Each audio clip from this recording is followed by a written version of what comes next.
नमस्कार दोस्तों, आज बात करते हैं auxiliary control circuit with SI unit, यानी कि एसआई यूनिट वाले लोकों में ऑक्सिलरियाँ कैसे चलती है और उसका कंट्रोल सर्किट किस प्रकार का है वो आज हम देखेंगे।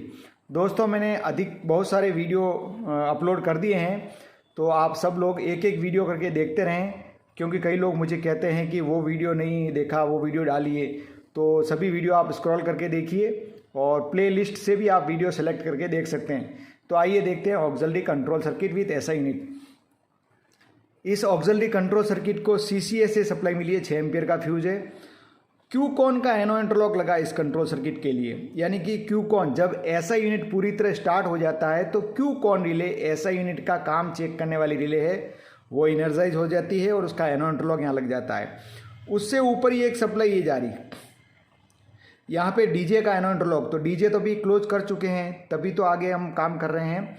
डीजे का एनो इंटरलॉक लगा हुआ, बीएलवीएमटी हम पहले से क्लोज कर देते हैं। तो बीएलवीएमटी को क्लोज करते ही क्या काम होता है देखिए, एक तो क्यूएसवीएम रिले इनर्जाइज होती है, दूसरा C107 क्लोज होता है, C105 क्लोज होता है और C106 क्लोज होता है। तीनों ईएम कॉन्टेक्टर क्लोज हो गए और क्यूएसवीएम रिले इनर्जाइज हो गई। क्यूएसवीएम इनर्जाइज होके इसका एनो इंटरलॉक एसआई यूनिट पर लग जाता है और लगा रहता है। इसका मेन काम क्या है वो आगे चल के बताने वाला हूँ मैं। यहाँ पे ये तीनों कॉन्टेक्टर क्लोज हो गए, लेकिन ऑक्सिलरियाँ अभी नहीं चलेगी, क्योंकि हमने एसआई यूनिट को स्टार्ट नहीं किया। जब एसआई यूनिट स्टार्ट होगा तो ही ये ऑक्सिलरियाँ चलेगी।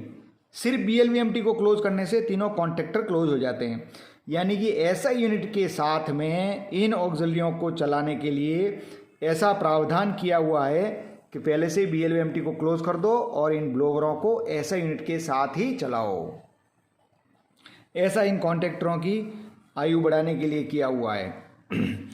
यहाँ पे सीटीआर रनिंग का एनो इंटरलॉक दिया हुआ C107 पर, वो इसलिए है कि C107 जब सीटीआर रनिंग में होगा, यानी कि ट्रैक्शन में गाड़ी चल रही है, तभी MVRH काम करता है, और अगर सीटीएफ ब्रेकिंग में हो गए तो इंटरलॉक खुल जाएगा।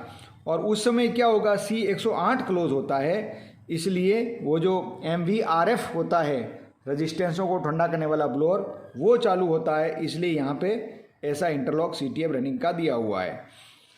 इन कॉन्टेक्टरों को कभी भी, यानी कि इन ऑक्सिलरी को आइसोलेट करना हो तो कॉन्टेक्टर के ऊपर ही स्विच के, आइसोलेटिंग स्विच के इंटरलॉक्स दिए हुए हैं।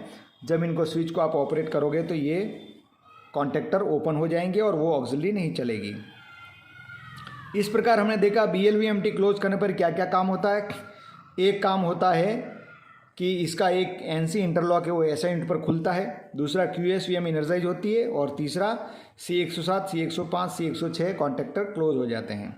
ठीक है, अभी ये लो को इस प्रकार हम चालू कर रहे हैं। अब हम जैसे ही डीजे क्लोज कर चुके हैं और एसआई यूनिट स्टार्ट करेंगे, एसआई यूनिट जैसे ही स्टार्ट होगा क्यूकॉन का एनो इंटरलॉक यहाँ पे लग जाएगा। आगे चलेंगे बीएलसीपी, अब बीएलसीपी जैसे क्लोज करेंगे एनो इंटरलॉक यहाँ लग जाएगा। हो सकता है पहले से ही बीएलसीपी क्लोज हो तो भी चल सकता है, लेकिन जब हम क्लोज करेंगे तो ये इंटरलॉक यहाँ लगेगा बीएलसीपी का। आगे जाएगी सप्लाई, ये आरजीसीपी जब प्रेशर घटकर 8 kg हो जाएगा तो आरजीसीपी का इंटरलॉक इधर लगेगा, यानी कि कॉन्टेक्टरों पर, यानी कि हमको उस समय कंप्रेसर चलाने हैं। और जब प्रेशर बढ़कर 9.5 kg हो जाएगा तो इधर लग जाएगा। उस समय वीड वाल इनर्जाइज होगा और ऑटो ड्रेन वाल को ऑपरेट करेगा। कब? जब 9.5 kg प्रेशर हो जाएगा तब। अभी प्रेशर कम है इसलिए ये इंटरलॉक यहाँ लगा है। आगे चलेंगे, क्यूटीडी का एक एनो इंटरलॉक यहाँ लगा हुआ है। अब ये क्यूटीडी जैसे अपन बीएलसीपी क्लोज करते हैं और अगर आरजीसीपी का कॉन्टैक्ट इधर है, यानी कि प्रेशर कम है, तो यहाँ लगता है और यहाँ से एक सप्लाई जाती है क्यूटीडी 101 पर। यानी कि यूँ कह सकते हैं बीएलसीपी क्लोज करते ही क्यूटीडी 101 इनर्जाइज हो जाती है। चाहे बीएलसीपी क्लोज करो चाहे बीएलसीपीडी क्लोज करो, क्यूटीडी 101 इनर्जाइज हो जाएगी। और क्यूटीडी 101 इनर्जाइज होने के 5 सेकंड के बाद यहाँ पे इसका एनो इंटरलॉक लगेगा।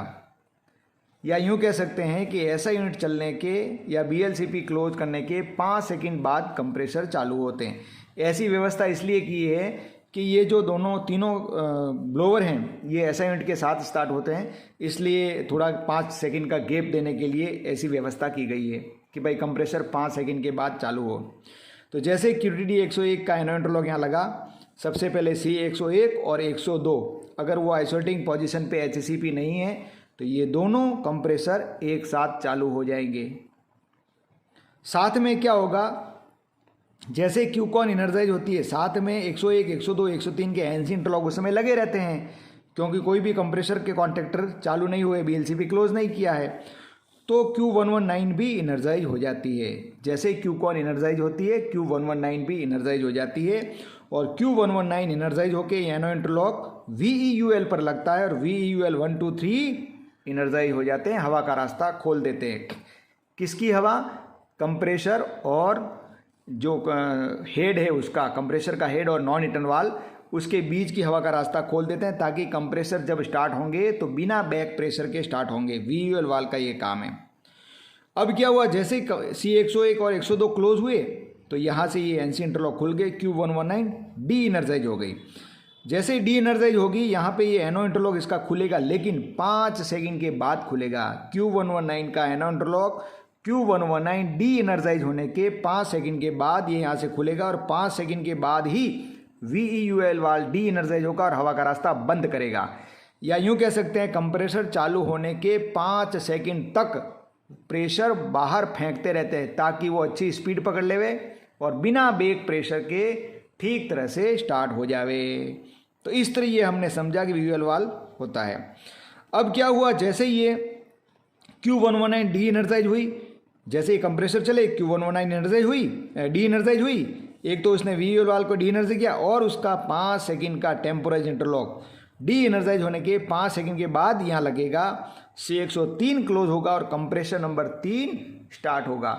यूँ कह सकते हैं कि C101, 102 चलने के 5 सेकंड के बाद ही C103 क्लोज होता है और कंप्रेसर नंबर 3 स्टार्ट होता है। इस तरह कंप्रेसरों के चलाने की व्यवस्था की गई है, और Q119 और VEUL की भी इस तरह व्यवस्था की गई है। तो अभी अपन ने देखा वीड वाल का काम ऑटो ड्रेन वाल को ऑपरेट करना, QTD 101 का काम BLCP क्लोज करने के 5 सेकंड के बाद C101, 102 को क्लोज करना, Q119 का काम VEUL वाल को ऑपरेट करना और कंप्रेसर नंबर 3 को 5 सेकंड के बाद चलाना। अब बात करते हैं यहाँ पे, जैसे स्टार्टिंग में हमने BLVMT क्लोज कर दिया, ये देख लिया था, और यहाँ 3 काम भी देखे थे।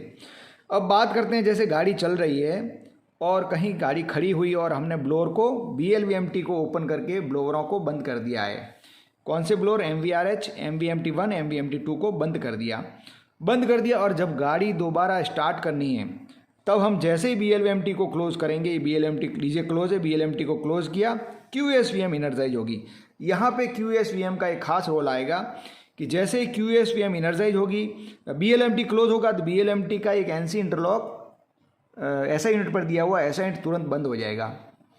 और साथ में QSVM इनर्जाइज होने से 2 सेकंड का टेम्पोराइज टू क्लोज इंटरलॉक ऐसा यूनिट पर लगेगा और ऐसा यूनिट पुनः स्टार्ट हो जाएगा। या यूँ कह सकते हैं कि BLVMT क्लोज करने पर ऐसा यूनिट बंद होकर दोबारा चालू होता है।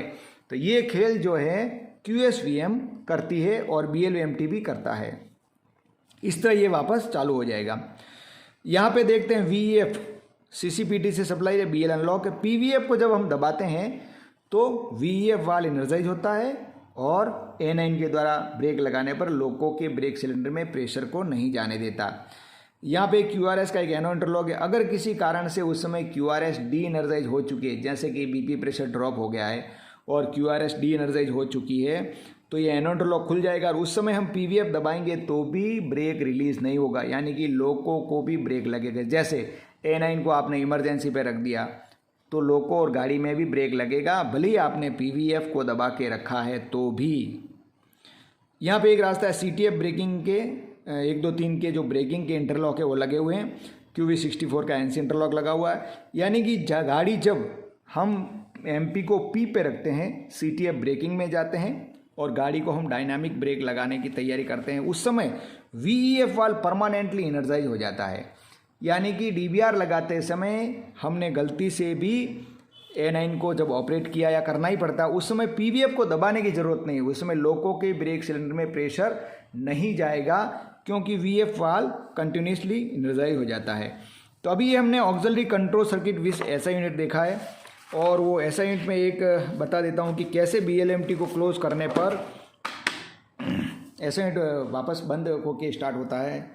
ये जैसे BLMT को क्लोज करते हैं, ये देखिए यहाँ पे NC इंटरलॉक क्लोज करने पर NC है तो खुल जाएगा, तो ये ऐसा यूनिट बंद हो जाएगा। और 2 सेकंड के बाद QSVM का एनोड इंटरलॉक यहाँ से लगेगा, इधर से वापस CCINV से सप्लाई आएगी इधर, और फिर से ऐसा यूनिट स्टार्ट हो जाएगा। तो इस तरह ऐसा यूनिट BLMT क्लोज करने पर एक बार बंद होता है और फिर वापस 105, 106, 107 तीनों कॉन्टैक्टर क्लोज हो जाते हैं, तो ऑक्सिलरियों के साथ में वापस ऐसा यूनिट स्टार्ट होता है। तो इस तरह हमने देखा ऑक्सिलरी कंट्रोल सर्किट विथ ऐसा यूनिट। इसी प्रकार दूसरे वीडियो भी जो मैंने अपलोड किए हुए एक एक करके वीडियो देखते रहें, अपना ज्ञान बढ़ाएं। धन्यवाद।